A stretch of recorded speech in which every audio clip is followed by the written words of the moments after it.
guess we can officially welcome Matt back to the mix here. Welcome back. We, I think a couple of things here before we get started. We obviously excited about being homecoming this weekend. A lot of activities around campus.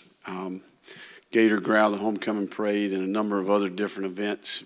People coming back to the University of Florida, right? A place that made significant impact on their lives. And certainly for our team, a great opportunity to represent all the people that came before us, not only former players, but also alumni in general.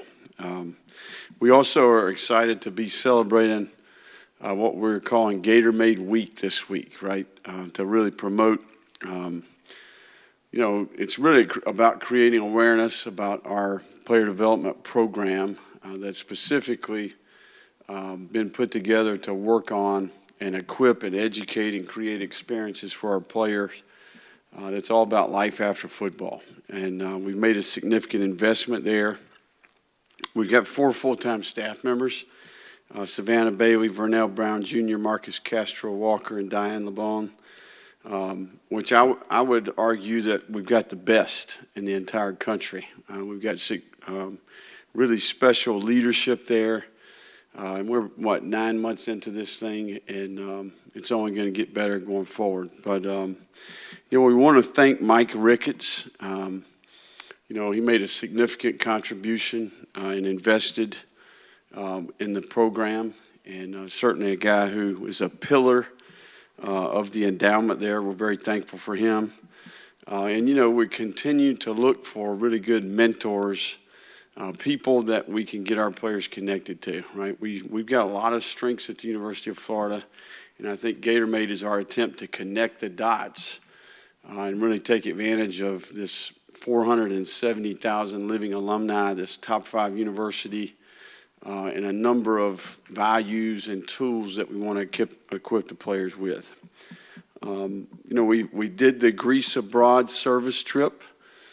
We also did the Atlanta Gator Made business break. We're going to New York City in 2023.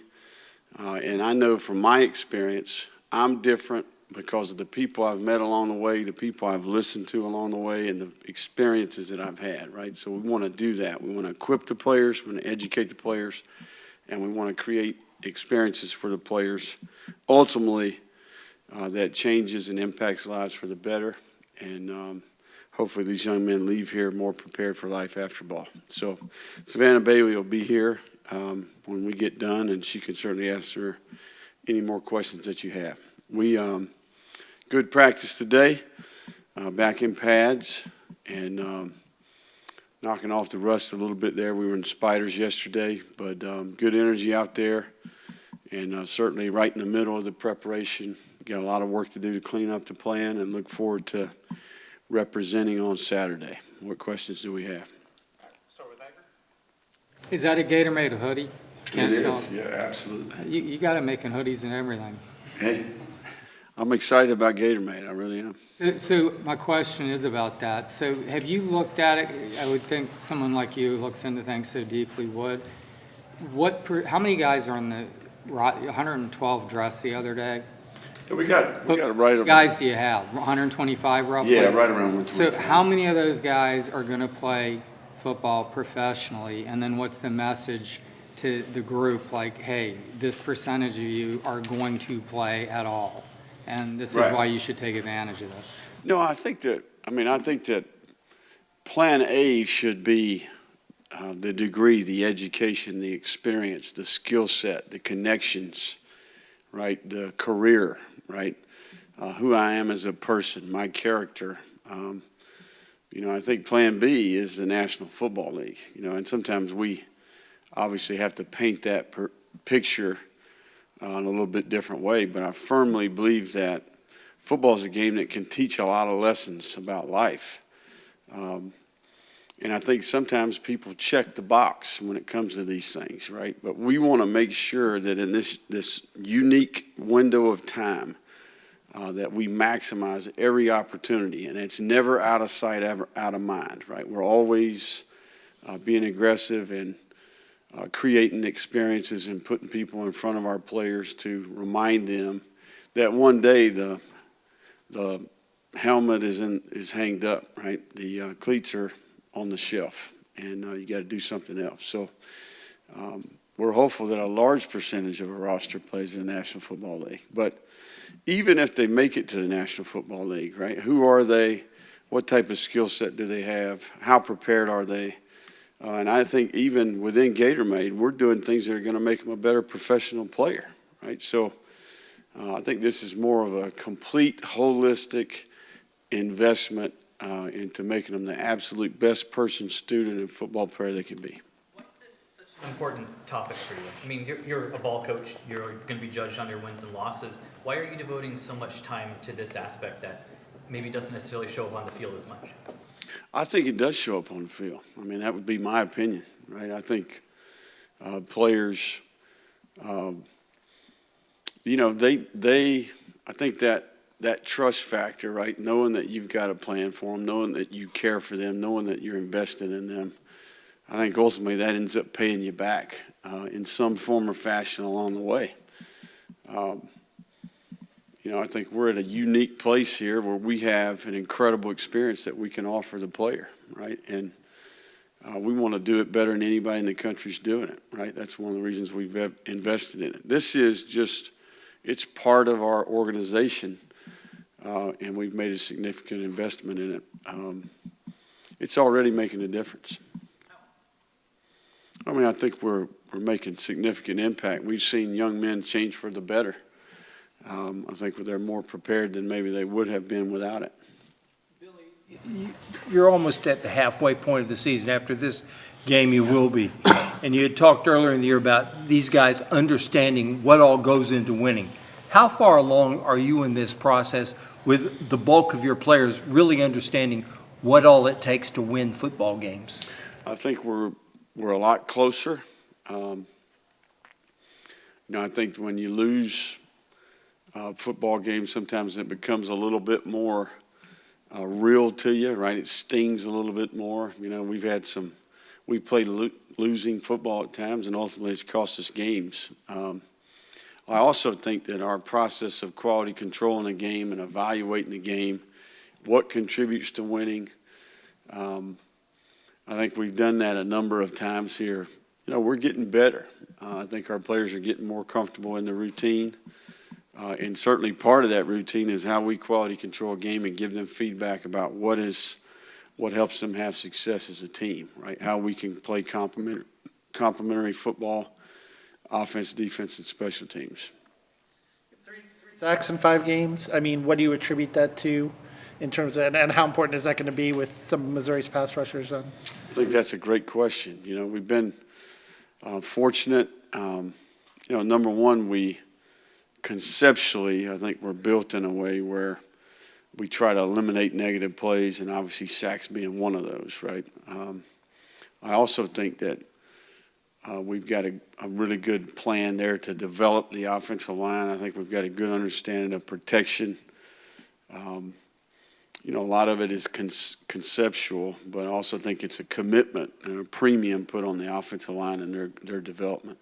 It also helps when you've got an athlete at quarterback, right? I know we always were really good in that stat the last couple of years, and certainly we had a really good athlete at quarterback. I think that contributes to that as well. December, January period of player retention and all that changeover. What can you divulge about, you know, how much you guys prioritized a guy like Tyrone Hopper and you know, what are you comfortable revealing about that situation? Yeah, no, nothing but respect for Hopper. You know, I think really thought he was a good player. And the time that I had with him, I thought he was a really good person as well. We certainly would love to have him on our team. You know, he's a good player. You know, just a unique window of time there, certainly with his family. I think his family member that also went to Missouri, you know, so a little bit of a deal there. But, you know, nothing but respect. He's playing great and certainly a good competitor and, you know, one that I think's got a good future in front of him. When you diagnose those guys defensively, is he sort of true Mike or more of an athletic Mike? You know, what do you see out of him? No, I think he's a will. I think I think that's what makes him a good player. He's got good height and length to him, but he can run, right? He's good in coverage. He's a great blitzer. He'll be a fantastic special teams player at the next level. I mean, I think he's a really good football player.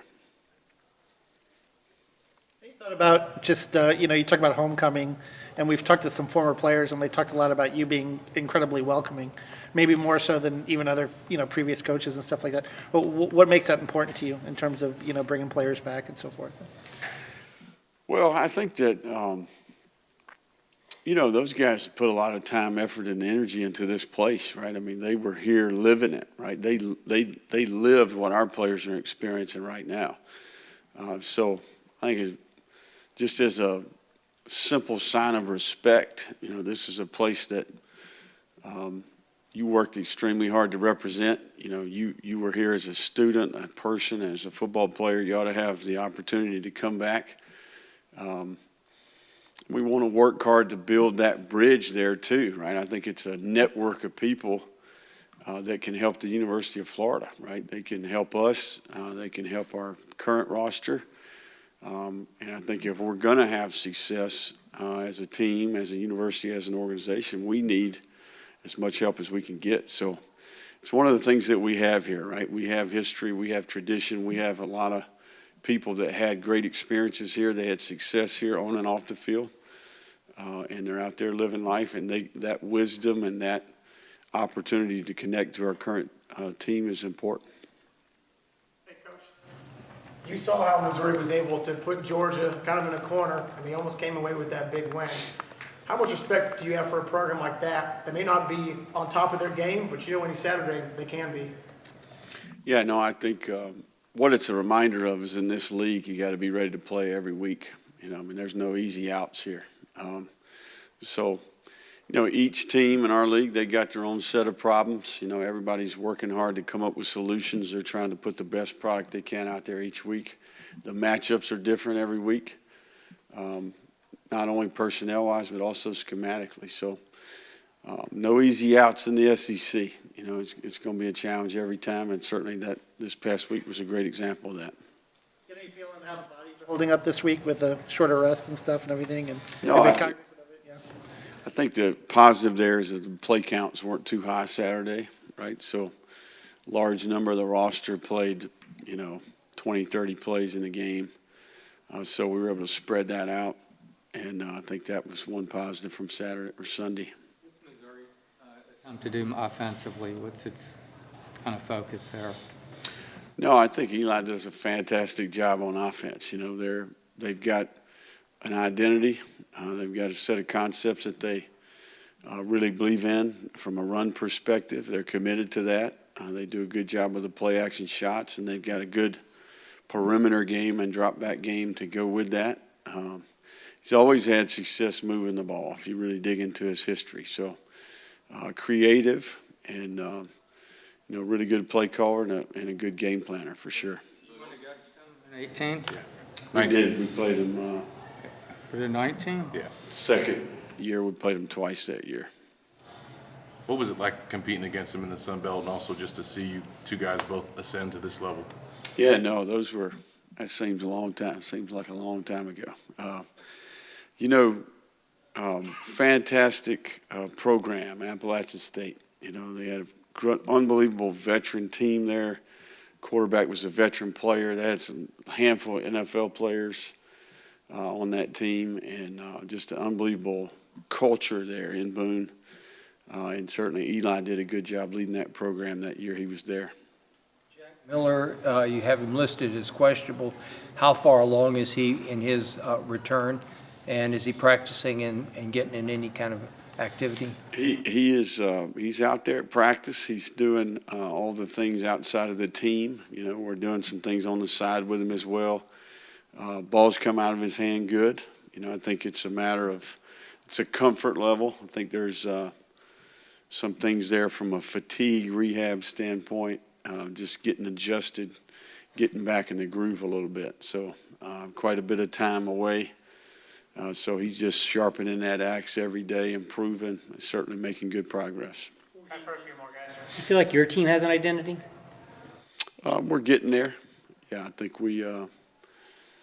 think every year your team is a work in progress, and certainly I think we're there, and we're certainly in year one. So I think it's even more, of a work in progress.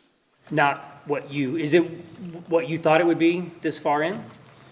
I don't know if I'm ever going to be happy standing up here, but I just think we got work to do to get better, right? And we have yet to play a clean game, in my opinion. We've yet to, I don't know that we ever will, but we're always going to chase that. And I do think that this team works hard. I think that we're just growing up right here. Maybe your same answer 40 games in? Probably. Billy, there's probably a lot of programs that have player development initiatives. How unique is Gator Made and just the setup that you guys have here? I think that what makes an organization is the people, right? And I think that's where we've hit it out of the park. We have absolutely hired unbelievable group of people there that this is all they do, 24/7, 365, right? And I think we've got fantastic young leadership. I think we've got some familiarity with Florida, with Vernell. We've got, experience, all over the country, and a couple of Florida graduates, so I think that there's a little bit of investment there as well. And I think they take great pride in their role, right? People make a team. People make an organization. I think that's where we're really, really blessed to have the people we have. Guys, just a few more. We'll go to Zach Graham and then Nick. Trey is listed to return this week, but what did you see out of Kamari and Donovan last week in his role, and do you think that they did enough to continue earning opportunities? Yeah, no, they're going to continue to play, Kamari in particular. But, yeah, I thought they played well in the game. Still, first start. Made a few mistakes here or there. We've got to eliminate the mental errors. Got to communicate better. I think we're making progress fundamentally. I think the secondary is much like the offensive line, right? It's a developmental position. There's a lot of communication. Everybody's got to be synchronized, right? I think that both of those are of the utmost importance on their side of the ball. So Kamari is going to only get better with reps and experience. Had a great practice today. Made some, really good plays in practice. Good young players, got character, really cares, and has got a good tool set, skill set to work with. Ventress Miller announced earlier today that he was going to use his platform to raise money for Hurricane Ian relief. What does it say about him that that's something that's on his mind, and what does it say about NIL that that's something players are able to do now? Yeah, no, it doesn't surprise me. Ventress is as good a human being as I've been around. He's got really what makes him special to me is he actually has a significant care for other people, right? I mean, he's walking around living life, and he's got enough wisdom and perspective to realize that there's other people out there, and he's not consumed with himself. He's actually thinking about the people around him. So he's doing good things for other people now. He's making a difference now. He'll do that the rest of his life. That's who he is. One of the areas that you guys haven't been clean has been special teams in particular. What can you do? Is it personnel? Is it scheme? What can you do to make that area of your team better? Yeah, no, I think I agree with you. I think it's an area of our team where we need to improve, and I think when you want to, when I think about special teams, I think about really good specialist play, right? I do think that our specialists have played relatively well, Then you talk about covering kicks, right? Punt coverage, kickoff coverage. For the most part, we've been okay there. The kickoff return, we've had a few slip out of there, past the 25. And then you get into the return game, and that's an area on our team where we need to improve, right? I think there's a combination of personnel, it's a combination of decision-making, and ultimately one-on-one matchups, right? When I think about game changers, I think about ultimately At the end of the day, if you can do those things we talked about, it's because you got good specialists and you're winning one-on-ones, right? So I think that's personnel. I think it's decision-making. And I think that it's technique and fundamentals, and those are areas where we can improve. All right, do the kickoff analytics say take it out over taking it at the 25? It depends, right? It depends. I think some weeks there's some calculated risk that goes with it, and then some weeks you're very, kind of in the box relative to when you would actually return it. And when I say decision-making, that's what I'm talking about. All right, thank you, Coach. Thanks, guys. Okay. Thank you all.